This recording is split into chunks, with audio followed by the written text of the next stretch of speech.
This is my fire alarm update. You know, I'm still going to keep this core point here. You know, the wires just go along there. And it goes along here. I'm still going to keep this one here as well. I'm still going to keep this one with the cover on. But the wires go along here. From there.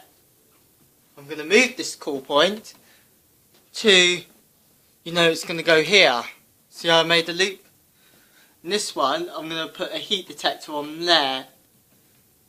And that's still going to be there. Still going to be there. The wires going to go. The wires go along there. That's still going to be there. That's still going to be there. The wires go along there.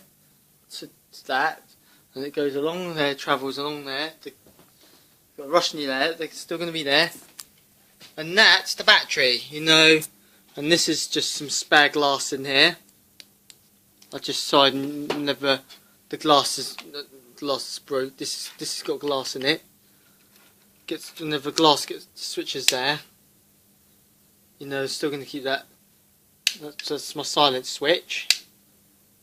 Yeah. Yep. And see in the video next.